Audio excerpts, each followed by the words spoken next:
आज हम हैं बिहार के कैमूर के पहाड़ पर और हमारे साथ हैं कैमूर मुक्ति मोर्चा के राजा लाल खरवार। हम उनसे बात करेंगे यहाँ के आदिवासियों के मुद्दों पर और उनके लिए चल रहे संघर्ष पर। राजा लाल जी नमस्ते, जोहार। जोहार। राजा लाल जी, यहाँ जो आप लोगों का काम है, संघर्ष है, आदिवासी के जो मुद्दे हैं उनके बारे में देश की बाकी जनता को बताइए। जो यहाँ कैमूर जो बिहार का एक पहाड़ी क्षेत्र है जो झारखंड और ये यूपी के बॉर्डर पर स्थित है जी। और यहाँ जो आदिवासियों का 75 साल बीत जाने के बाद भी जी। जो अंग्रेजों द्वारा जो शोषण जुल्म जो किया जा रहा था, जल जंगल जमीन लूटने का, वो अभी जारी है। आज की आज़ादी में भी ये हमें जो फुट डाल के तरह तरह गुटबाजी करके जो छीनने का जो उनकी योजना है, जैसे कि अभी वन सेंचुरी लगा के, बाघ अभयारण्य लगा के, आदिवासी जो कि बहुल क्षेत्र है, जो कि यहाँ मतलब 2 जिला में करके इस कैमूर पहाड़ को 8 प्रखंडों में बांट के जो हमें मन खंड खंड करके जो हमें हमारी ताकत को मतलब छिन्न भिन्न करके जो छीना जा रहा है, जो हमारी परंपरागत जो संस्कृति था, जो कि ग्राम सभा होता था, उसमें बैगा गाँव जो निर्णय लेते थे, वो जो परंपरागत जो अपना गांव का वन भूमि होता था, उसमें भी हस्तक्षेप किया जा रहा है। वन विभाग को लाकर मतलब हमें जंगल से बेदखल कर दिया गया है। जो बाकी की जो जमीनें हैं, जो कांस है, जो बिहार सरकार की जो जमीन है, तो कांस में भी हमारा बचाव नहीं हो पा रहा है, क्योंकि बाहरी लोग द्वारा लोग आए हैं, जो पेशेवर लोग हैं, वो हमारे जमीनों को ऐसी तैसी करके औने पौने दामों में भोलेपन हमारा समाज है ले रहा है। तो सीएनटी एक्ट पहले लागू था कि आदिवासी की जमीन गैर आदिवासी नहीं ले सकता। अभी क्या आप लोगों के इस इलाके में सीएनटी एक्ट लागू है? जी नहीं, सीएनटी एक्ट लागू नहीं थे। पहले था, परमिशन के नाम से जाना जाता था कि आदिवासी की जमीन कोई गैर आदिवासी नहीं ले सकता है।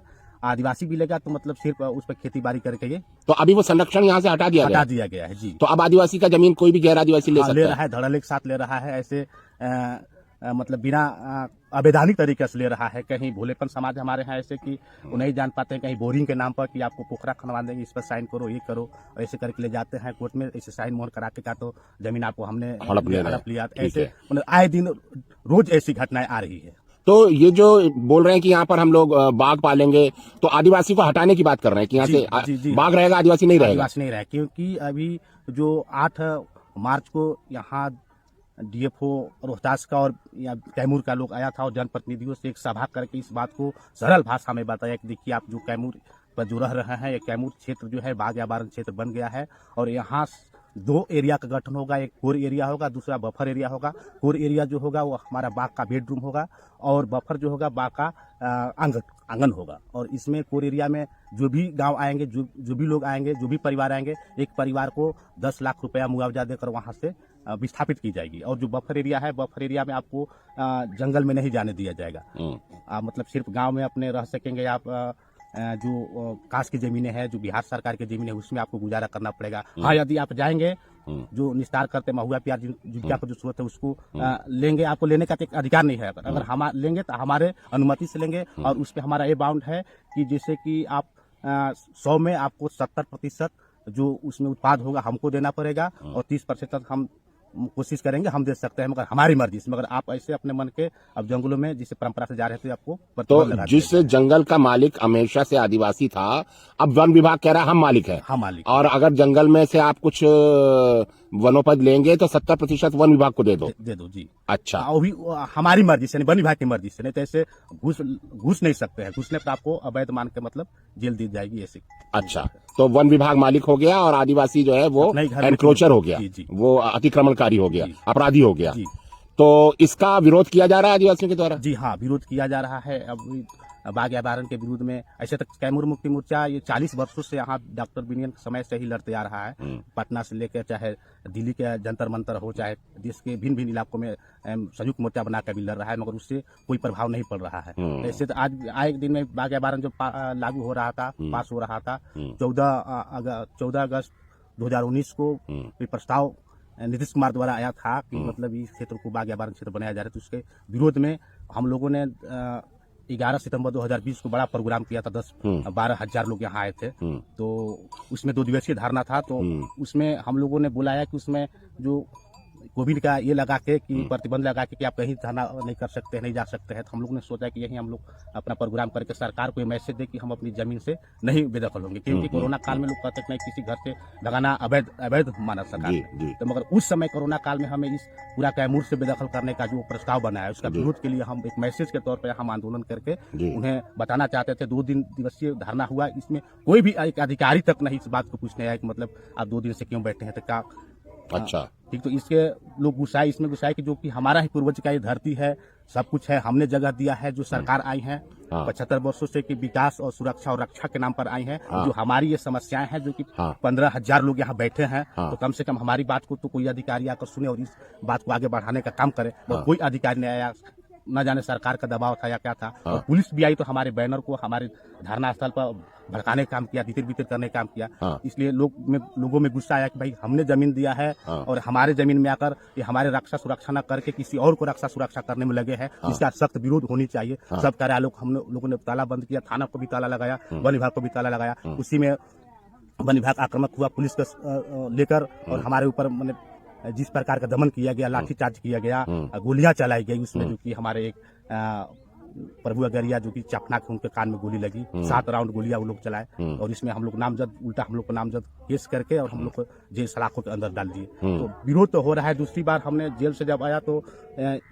11 मार्च 2022 को हम लोगों ने प्रोग्राम किया धौरा में। तो उस समय हमारे पता नहीं विरोध में क्या में मैंने कि इस सभा को, इस धरना को, इस भंग करने के लिए, आवाज को भंग करने के लिए 500-600 फोर्सों को यहाँ लगाया गया कि लोग दबे, सरकार के इस नीति को विरोध न करे। तो फिर भी हम लोगों ने किया। तो आज भी हम भी करने के लिए हम लोग इस कानून को और इस नीति को इस विरोध करते आ रहे हैं। ठीक है। अच्छा, अभी जो ये कानून बनाया है बिहार सरकार ने कि कोई आदिवासी अगर 5 किलो से ज्यादा महुआ उसके घर में पाया जाएगा तो उसके ऊपर केस बन जाएगा।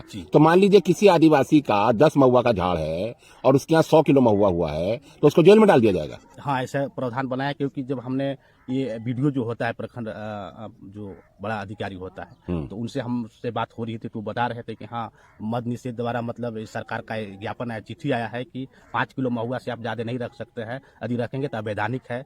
5 किलो महुआ से आप ज्यादा नहीं रख सकते। और आए दिन हम देख भी रहे हैं कि हमारे मार्केट में जो लोग अपना आवश्यकता पूरा करते थे महुआ पीआर बेच के, तो वो भी मतलब पूरी तरह से बाजार में कोई बंद कर दिया है। अब महुआ नहीं बेच सकता, नहीं बेच सकता है। तो आदिवासी का तो ये एक आर्थिक जरिया था, आमदनी का जरिया था, तो सरकार कानून बनाकर आदिवासी का आमदनी का जरिया कैसे बंद कर सकती है? अब पता नहीं, ये मतलब यही सेंचुरी के नाम पर बंद कर रहा है कि यहाँ हमारे जंगलों में जितने जानवर है वो खाएंगे पिएंगे, चाहे सड़ेगा गलेगा, मगर आपको उसमें लेने का ये नहीं है। और मार्केट में शराब के नाम पर इसको भी बंद कर दिया है। नहीं, तो महुआ से खाली शराब थोड़ी बनता है, उससे तो बहुत चीज बनता है। महुआ से तो हम लोग का जीवन चलता है। आज हम लोग तो थोड़ा धान पान करने लगे, महुआ से गेठी, महुआ, प्यार ये सब खाकर ही हम लोगों ने लाटा खा बनाते हैं, उसका मतलब रोटियां बनाते हैं, हाँ। मिठाइयाँ बनाते हैं, उसका पूजा भी करते हैं। हाँ। तो ये तो हमारा जीवन में मतलब ये भोजन है हमारा। तो सरकार ऐसा कानून कैसे बना सकती है कि आदिवासी का अगर वनोत्पाद है, वनोपज को अपने घर में रखेगा तो सरकार उसको गिरफ्तार कर लेगी? जी हाँ, वो सरकार कहती है कि जो आपके रैयत में जो पेड़ है, वो नियम बना रहा है कि जो रैयत में आपका पेड़ है उसी को आप मतलब बीन सकते हैं, जो काश की पेड़ है। जो जंगल में है उसको हम आदेश नहीं देंगे। नहीं, तो जंगल तो आदिवासी का है, हजारों सालों से आदिवासी का जो निस्तार का अधिकार है, जिसको कस्टमरी राइट बोलते हैं, पारंपरिक अधिकार है उसका जंगल पर, उसको सरकार कैसे छीन सकती है? वन विभाग उसको कैसे छीन सकता है? नहीं, तो यहाँ तो छीन रहा है, पूरा रोक रहा है। तो उसका विरोध में लोग आक्रोशित हो रहे हैं और यहाँ बड़ा आंदोलन का भी रूप। तो आज उसी के विरोध में आज आंदोलन है? जी हाँ, बिरसा मुंडा के जयंती पर मतलब हम लोग ये प्रोग्राम रखे हैं जी। तो इसमें विषय इसी पर टारगेट होगा जी कि हमारी जो परंपरागत जो जीविका है, एक तो सीएनटी एक्ट का लागू किया जाए, दूसरा बाघ अभ्यारण्य के नाम पर लोगों का विस्थापन बंद किया जाए, तीसरा महुआ और वनोपज को जो संग्रह करने पर कानून रोक लगाई गई है वो रद्द किया जाए। जी, तो इन सारी मांगों को लेकर के आज ये रैली है। जी, बहुत बढ़िया। चलिए, तो इस पूरे संघर्ष में भारत की जनता को आपका साथ देना चाहिए। एक और बात है जी, कि जो अभी यहाँ ब्राह्मणवादी जो जी। मतलब यहाँ प्रकोप है, जो जी। आदिवासी सीधे साधे आदिवासियों को अपने संस्कृति बढ़ाकर जो जी। ब्रह्मवादी बनाने का जो कार्य चल रहा है, जी। इससे एक बड़ा मामला है जी। कि अभी जैसे कि हम जो ये जनगणना होने वाला है, सब लोग कहते हैं कि नहीं कि हम लोग आदिवासी अपना अलग धर्म कोड का मांग कर रहे हैं, तो बिल्कुल। हम भी इस क्षेत्र से जितने खारवा जितने आदिवासी समुदाय हैं, हाँ। ये मांग करते हैं, उनके साथ खड़े हैं हाँ। कि आदिवासी धर्म कोड का अपना हो, लागू हो, हाँ। उसमें हम रहें। ये हम आदिवासी को हिंदू ना लिखा जाए। ना लिखा जाए। बिल्कुल सही बात है, बिल्कुल सही बात है। इसको भी लड़ा जाना चाहिए। तो आपकी इस लड़ाई के लिए हमारी सब का सहयोग है, साथ हैं हम लोग। धन्यवाद।